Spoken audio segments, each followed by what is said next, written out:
Hold up. The difference in size. Uh, But they both pack a mighty punch.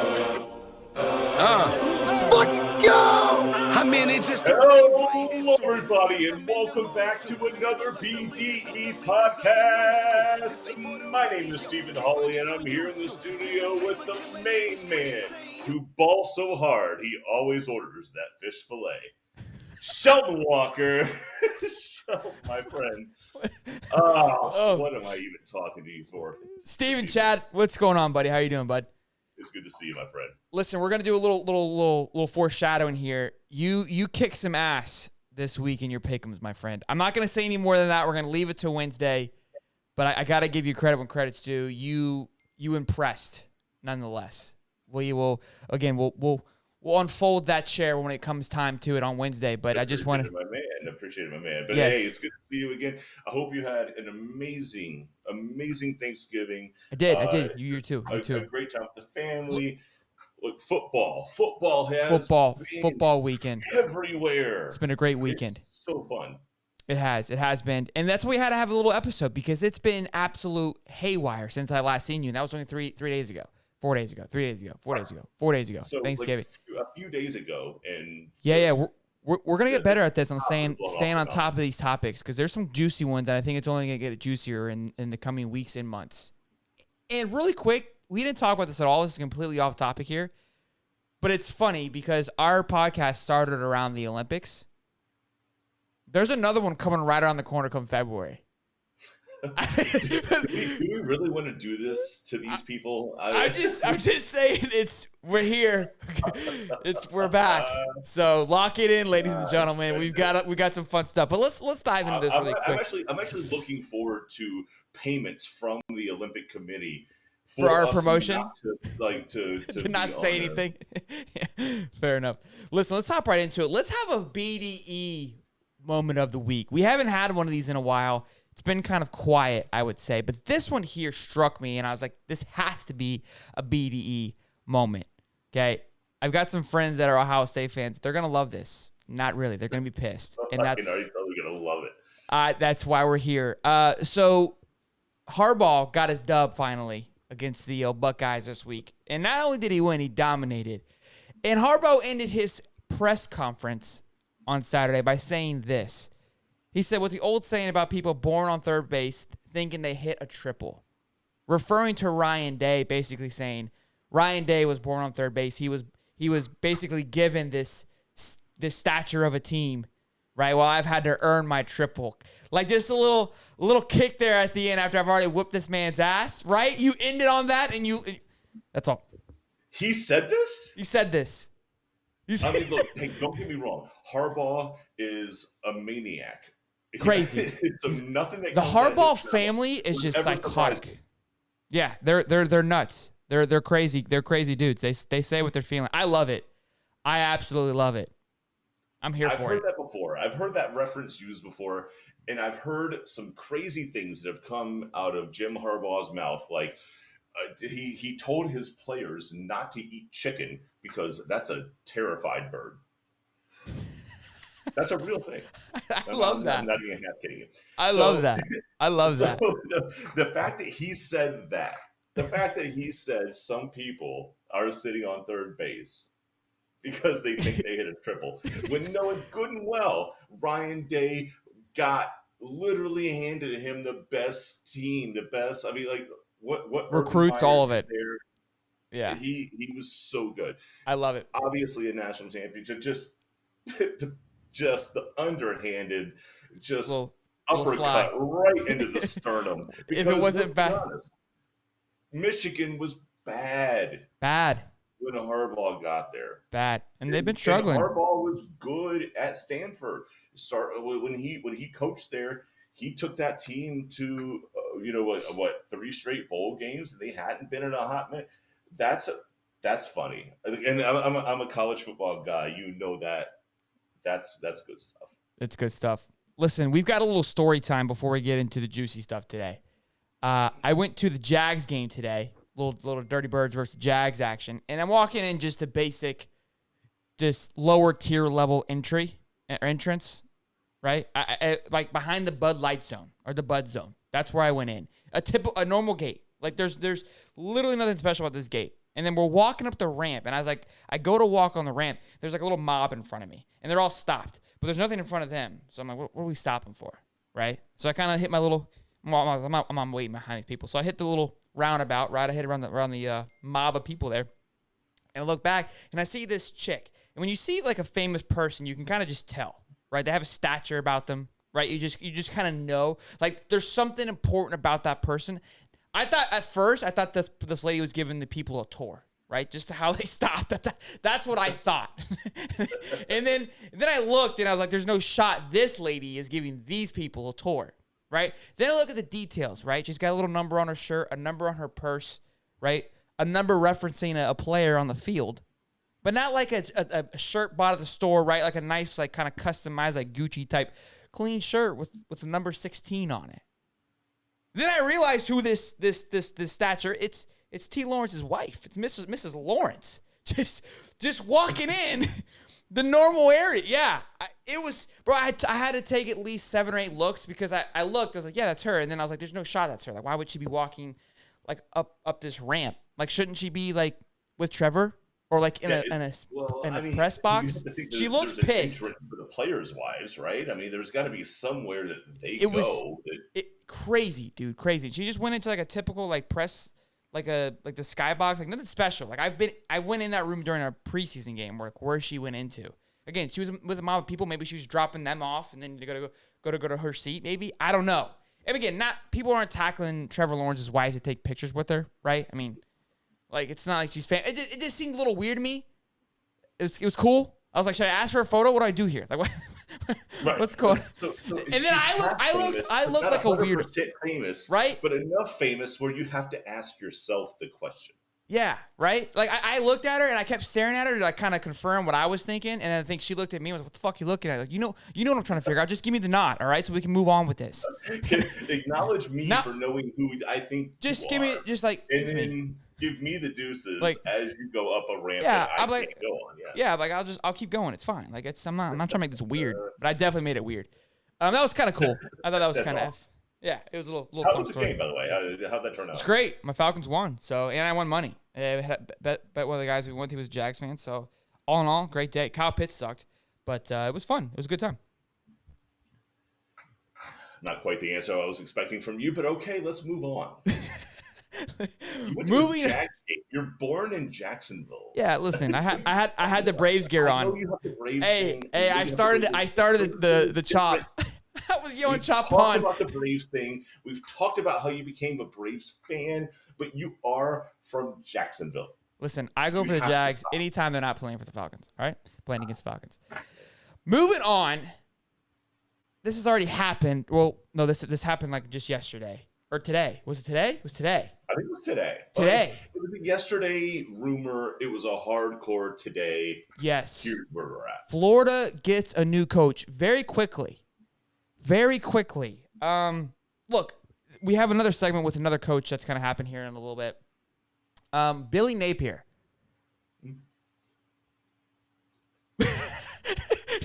Yeah, like, look, I mean, okay. To me, it seems kind of fast, right? Like it's like a breakup. Like, how quick do you move on? And you have to move fast because the recruiting time starts now. So I get it, but it makes me want to believe it's like, were you seeing him on the side? Because of how quickly this went down. Were you talking before we broke up, kind of thing? Like, was this happening before Dan kind of hit the wagon? I'm sure it did. It had to have. How quickly it happened. We were all so surprised by the way that the Dan thing happened. It was quiet. There was no possible way these conversations were happening. Sure. You don't make that move with the LSUs, the USCs. That's a good one. A couple of the other big name schools. You don't make the Dan move unless you don't have fair with those other schools out well there. Said. Well said. Now, look, I don't want to talk about Dan. Dan so last week. I want to talk about what's ahead. Exactly. I want to talk about who we got. This Billy guy, right? Like, I'm not too caught up.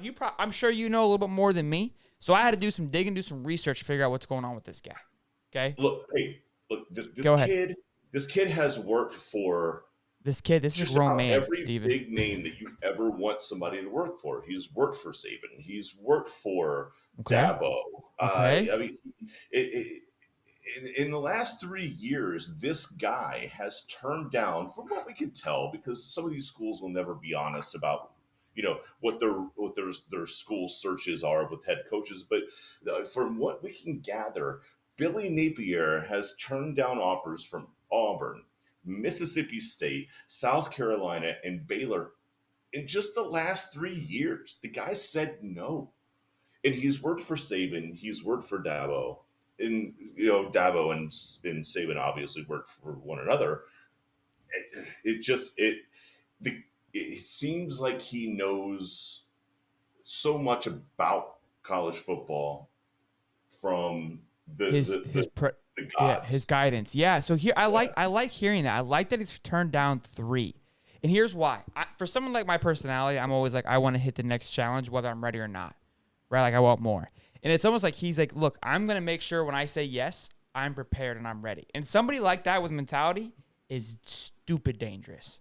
Yeah, I know. It's not like he's been sitting at a place like, I don't know, like a Washington State, or he's not been sitting at a major college. He's and been not doing well. He's 32. The Raging Cajuns. He's 32 and 5. Yeah, he's 32 and 5 in his last 3 years. He's taken to them a championship, a bowl game, right? So it's not like he's just kind of like lingering around either. He's, hey, I'm going to dominate here. I'm going to own this before I go and I make that next step. And that's dangerous. I like that formula. Okay. So number one, that's the first thing. The second thing is he's an excellent recruiter. Now, that's kind of what I'm reading here in the article. I think a lot of that's the biggest part. I think of everything, and I'm going to let you go, but go ahead. That's, I think, the biggest part of this, because Mullen was not a good recruiter, and he even made comments like, "This isn't recruiting season." He was a recruiter for Clemson and Bama, and you see how those two teams, yeah. So a guy knows what he's doing, and again, that was going to be my thing. Like, hey, can it transition? Well, he did it at these big schools, so he knows what he's doing. He knows how to talk to these guys. And look, this is a funny little thing, but I think this has a lot to do with it. And we talked about this with the Mullen. What I hated about Mullen was his soft approach on things, right? His just kind of lackluster, right? There's an interview where he goes, "Scared money don't make money." And that is going to, I promise you, it is going to take off. It's going to be on T-shirts. It's going to be everywhere come Florida time. It's going to be like the big cock jock or the jock pearls for the Braves. It's going to be a movement that happens because that's what we do down here in the South. We love those little catchphrases. We love anything we can grab onto and feel a part of. And when you say, hey, second money don't make money, it's like, look, I'm here to, or scared money don't make money. I'm here to take some chances. I'm here to go after it. And I think his mentality, what he's going to bring to the field, I like it. I like that kind of that grit mentality. Like, hey, we're here to fuck shit up.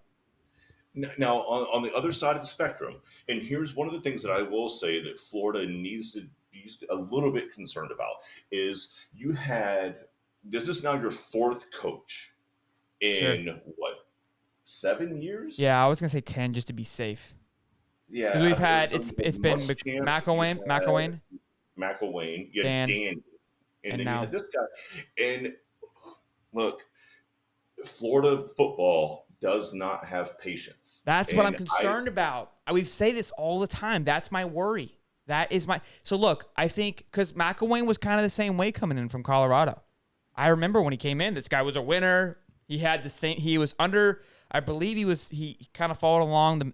Maybe he wasn't Saban, but he was behind some big coaches. He kind of grew up. He was nurtured.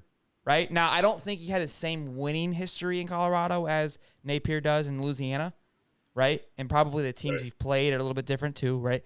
But I'm smelling a lot of the same person, so that kind of, it gives me a little bit of scared vibes.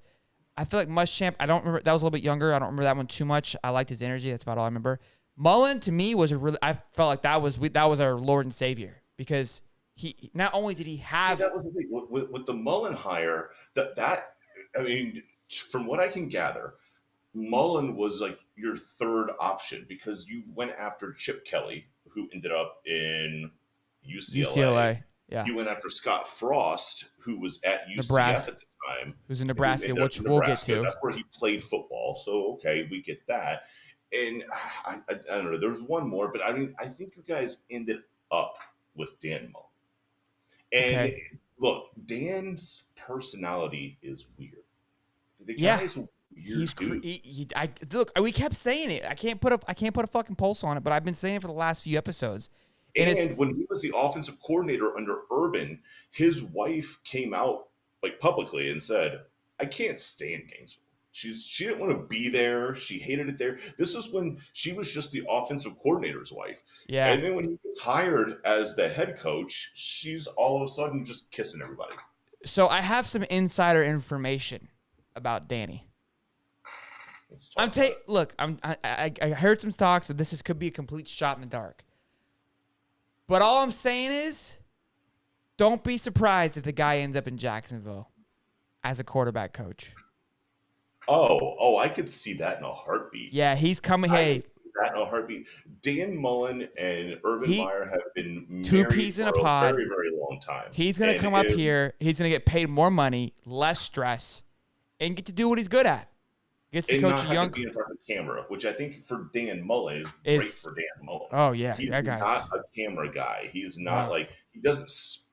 His mindset might be where it needs to be, and his game plan might be where it needs to be. But I don't think he can explain it. Yeah, I just don't think he has the it factor to be a head coach, right? So you can have the brain, you can have the knowledge, but I think once you get that high up in leadership, it takes a certain type of just personality, and he ain't got it.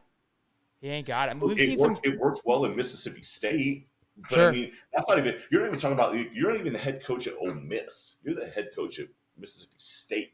Yeah, in a city or in a state that doesn't have low expectations, publicity, right? Yeah, like you're just not getting. You're not getting put in front of just rapid fire at Mississippi State. You might make him good, which he did with the likes of Dak Prescott and I think he put a pretty predominant wide receiver in the league, but I can't remember.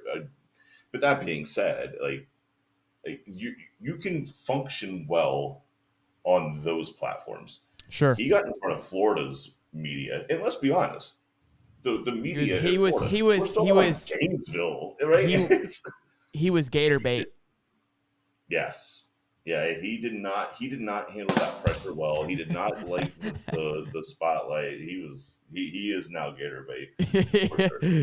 It was rough. Well, look, I'm excited. I mean, it's always exciting when you get a new Christmas present. Now let me ask you this. I mean, you're a Florida guy. Yeah. Napier. Yeah. I mean, he's got a good background.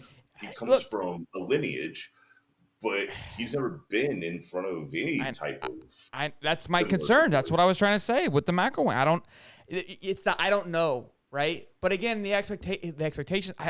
Dude, at this point, man, there was talks about Deion Sanders. There was talks about Tim Tebow. And to be perfectly honest with you, I would take Billy Napier over any of those guys. Deion will be too much of a media frenzy. I don't think he's going to do a good job. Tebow, what the hell? That's just like, hey, let's just hope it sticks. This to me is a very conservative move. Like, look, we're still trying to move in the right direction.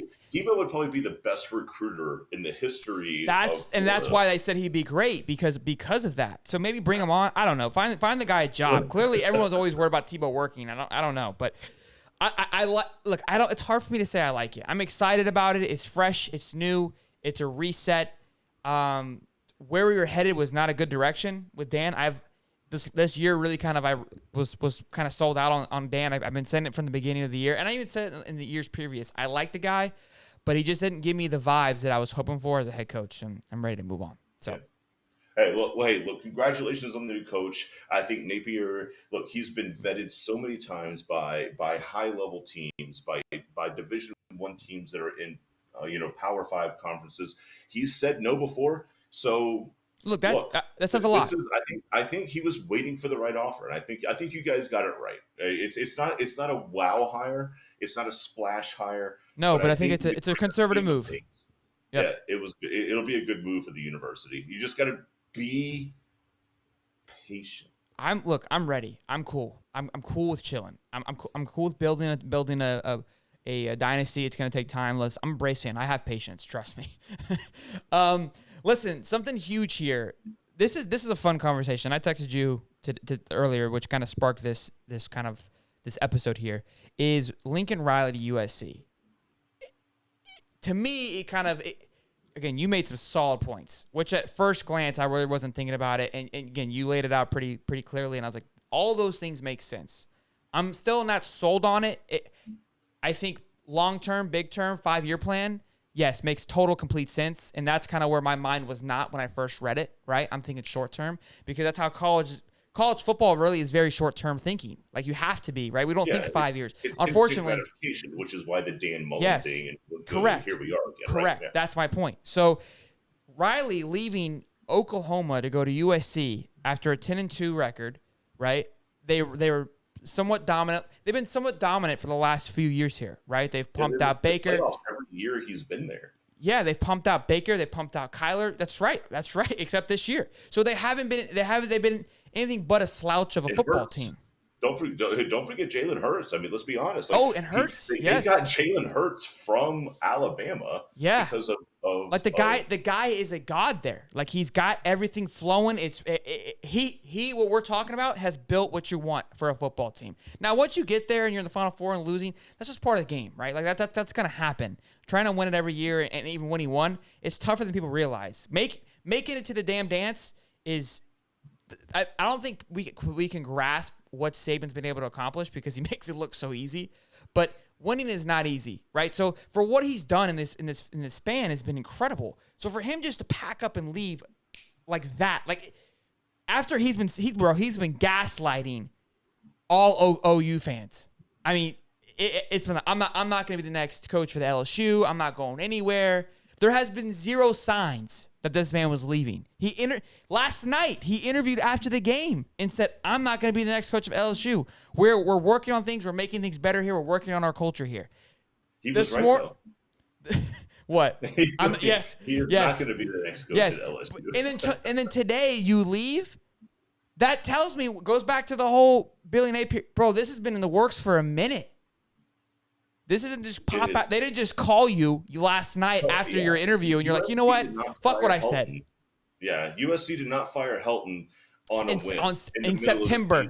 In September. Exactly. Yes. You don't make that move without a backup plan. Without at least a conversation. Okay. Right? Not even a backup plan. Like a backup plan is like if things go wrong. Sure. I at least have this. An action item. The backup plan is an action item. The guy I got. Yes. You're right. You're right. They fired him with intentions. You're right. Yeah. So the question I asked you, I said, why? Right? It doesn't make sense. So go ahead and diverge on what you explained. Well, okay. So college football coaches, unless you're at your alma mater or unless you're born and raised into the school you're at, right? Sure. Or you played there. Have that type of allegiance. If you actually look at the way that college football coaches talk about football games, it's almost like pro. It's getting very, very close to the way that pro coaches talk about it. They're hired mercenaries. They're hired to win games. Sure. Right? So when they talk about things, they don't talk about rivalries like we talk about them with one another. They say the opponent. The media asks them about it, and they kind of just said, "Look, it's just another. We're just here to win football games." Yeah, the opponent on the other side is nameless and faceless, and it doesn't matter if it's a rivalry to you or me. Yeah. It's not a rivalry to them because again. They didn't go here. They haven't been indoctrinated into hating the culture. This isn't like a huge lifetime. So for them, they don't see it that way. Sure. So for it's them, a business. For them to have an opportunity, and let's be honest, you've had Hurts, you've had Murray, Mayfield, you've had Murray. You've had these quarterbacks who somehow, some way, in the middle of a rural state in nowhere, you have been able to get these guys. And you got two of them to transfer. Yeah, you got Baker to leave A&M. Huge. Yeah. You got Kyler, who he stole from Texas Tech when. Baylor was Texas Tech. The guy, Baker. Kingsbury, the guy who now coaches him out in Arizona, drafted him because he wanted him so bad at Texas Tech when he was coaching there, and he couldn't get him because of. So hold on.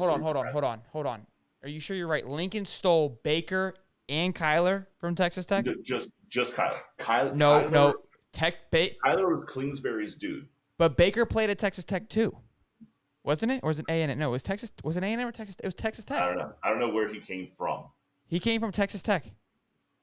If that's the case, then yeah, he stole him twice. He stole twice. But I'm telling you right now, like when Kingsbury got hired to be the head coach at Arizona, the Cardinals, he drafted Kyler Murray first because he wanted so badly to coach that guy. When he lost the opportunity in college, yeah, now Texas Tech, he stole him. He got him in the draft, and that's why Kyler Murray is in Arizona, because strictly Kingsbury said, "I'm in love with him." So, I guess my point is this. No, see, okay, he took Kyler from A&M. Okay, Kyler from A&M, Baker from Texas Tech. Just make sure we got the right Texas here. Look, either way, he stole from two Texas teams, two great quarterbacks. At the end of the day, but look, here's the thing: he has an opportunity now to go to California, which is one of the top 3 fertile recruiting grounds. He doesn't have to recruit against Texas. He doesn't have to recruit against Texas A&M. He doesn't have to recruit against LSU. He doesn't have to recruit against those high-level teams where all the fertile talent. His UCLA top 5 is not going to beat him. No, his top 5 recruits. His top 5 recruits this year that are committed next year are from Southern California. There's gonna be some and they haven't even signed yet. So that's a December thing. It's a verbal commit. So there's probably gonna be some decommits coming, especially since he's leaving. So he's gonna have the opportunity to go to USC, which you can argue whether USC or OU or have more history. But he's going to go USC to a by place far that has less competition. I was going to say less competition. He's good at it.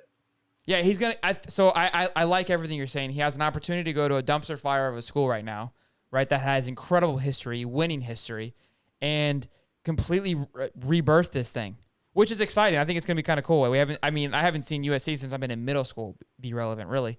And like you said, maybe the Texas National Championship where they lost by the Vince Young. That's what I remember. That's my USC the Reggie Bush, highlight. The Matt Leinart, that was like what was that, like 08, 07? Yeah, I mean they 06?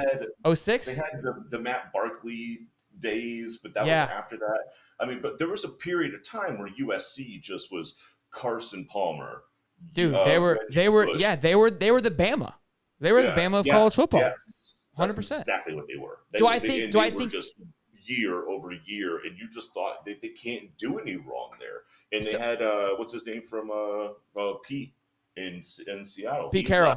It's just been kind of a hodgepodge ever since. Since this guy, I think he's literally looking at an opportunity of saying, "I've seen it when it's put together well." Look, he went to Oklahoma and has done well there. And here's the part that's kind of crazy to me. You're right now you're in a division that's not that tough. You've made it to the playoffs every year you've been there for a reason. The problem isn't your division; it's the outside the division.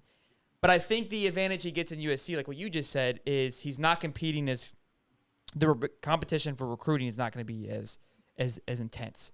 So now he gets to build probably that next level tier of a team. Right now he's floating between tier 2, sometimes a 1, and now if he can go there and just duplicate what he's already doing, but now he can bring in some higher recruits. And USC, look, they're patient.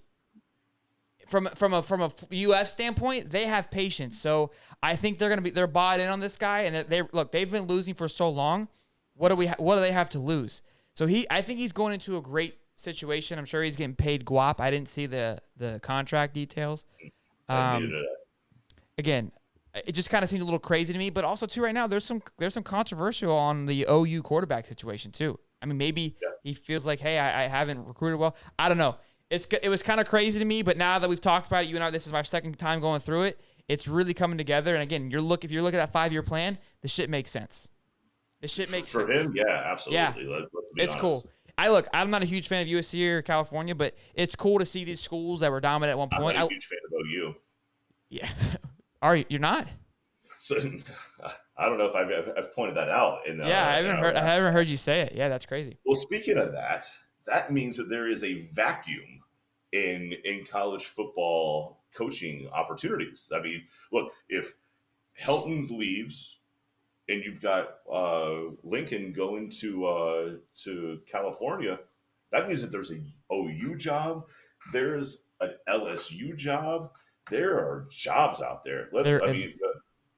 There's and there might be more by the end of the year. We'll see. Listen, moving into our last topic. This is kind of a fun one. This is a bold statement here. Okay, you ready for this? I'm ready. Nebraska Huskers are the worst college football team of all time. Yeah, I said I didn't mess up. They are the worst college football team of all time. They are 3-9 this year. Horrible record. Look so far. Hey, where are you going with this, Sheldon? Just hear me out. 3-9. All 9 of the ears, man. all 9 of their losses are by single digits. The only team in college football history to lose by single digits. Now, these losses were to no slouches either. This is the best part. All right, except this first game. Their first game, they lost to the Fighting Illini, whatever. And I want to say Illinois was ranked at this time, but let's just say they weren't. I don't think they were, actually. No, they weren't. They lost by 8, 30-22. First game of the season, you can kind of chalk it up, is what it is, no big deal, right? They win the next 2. They go to Oklahoma, or it's at Nebraska, but they play number 3 Oklahoma, who we just talked about being a powerhouse. Spencer Rattler was still kind of vibing at this point, right? They lose by 7, 16-23. Close game against Oklahoma, who up at that point was blowing people out, right? Got into a dogfight with TSU, right? TCU, I mean. Okay. The next game, Michigan State, who at this point was undefeated, okay? Yeah. Ranked 20, Michigan State University, lost 23-20 in overtime. So we just had two hard losses against a 3-team and eventually a top 10 team, not at that time, but was headed that direction, right? That's tough. Then they got a 56-7 win. Okay, huge win. Then they played Michigan, who's now a contender, right? Could possibly win their first championship in forever, right? 32-29. Nail biter. Yes. Yes. Followed by Minnesota in Minnesota. Nope. Sorry. At Nebraska, they lose by 7. That's a bad loss. I'll give you that. But you just got the shit beat out of you the last 4 weeks, or 3 out of the 4 weeks. So can you really blame them? Then you go into Purdue. Purdue's a good football team. I don't care what anybody says. They're a solid football team. Okay? They lose 28-23. They lose by 5. Listen to the last 3 games here. Last 3. Ohio State, 26-17. Nail biter. Wisconsin, 35-28. Nail biter. Iowa, 28-21. Nail biter. Bro, it has to be. It has to. Dude, it has to be the hardest schedule in college football. We talked about this. Nobody wakes up on Saturday morning and goes, I cannot wait to watch the Huskers. But looking back, these were probably the greatest games on every weekend. How would we not pick these in our pick'ems? What do we do? Because I'd be pissed. You would want to pick Nebraska. I guarantee you they weren't getting 7. They were getting more than 7 points. I know for a fact. If you'd have rode the Nebraska train the whole year, you're in great shape. I would. That's actually kind of interesting. Give me your thoughts really quick. I want to see how many times they covered their points. Just give me 2 seconds. Scott Frost played at Nebraska. He loves Nebraska. He took that job. He left UCF when UCF was pumping out talent. I get it. It's that statistic hurts me for him. All right, ready? They covered Michigan State. Okay. They covered Oklahoma. Oklahoma was favored by 22. They covered Ohio State, favored by 14. They covered Wisconsin, favored by 10. They did not cover. No, Nebraska was favored over Iowa. They didn't cover that one. They were also favored against Purdue. They were also favored against Michigan. Scott Frost has to win games. Like when it boils right down to it, and I think they just re-signed him. I want to say they just re-signed him. I think if you're a Husker fan, your future's bright. Maybe. I don't know. You're in a hellhole of a division. You got to go through Michigan, Ohio State, Michigan State, Wisconsin, Iowa, and you're in Nebraska. Like, you know, who's going there? Decent, like fertile recruiting ground. You know, like if you're in Ohio, you might be able to pull some kids out of like North Carolina, sure, Tennessee. Like you're not that far away, right? Yeah, Nebraska's heydays. I mean, they've been over, but I don't see it getting any better anytime soon. No. Look, I think the guy did a great job. Ross, man. Best worst team in college football history, guys. You heard it here first. Crazy. Listen, Steven, we have been rambling on for a minute now. Great episode, dude. It was a lot of stuff's happened. Look, we'll probably hop in here soon, and get back into action. There's a lot of things moving. Hey, I mentioned to you in the precast about that fantasy football league. Justin Tucker just hit another field goal. Your boy gets a W. Man. We're nail biting out here, boys and girls, okay? Listen, it's going to be fun. Steven, Chad, I'll see you on Wednesday for the greatest show on TV. All right? And you might be getting something as well. Till next time, I'm Shelton. And I'm Holly. Make sure you guys like and subscribe. Hit the like button, hit the subscribe button. We'll see you next time. Boogity, boogity, boogity.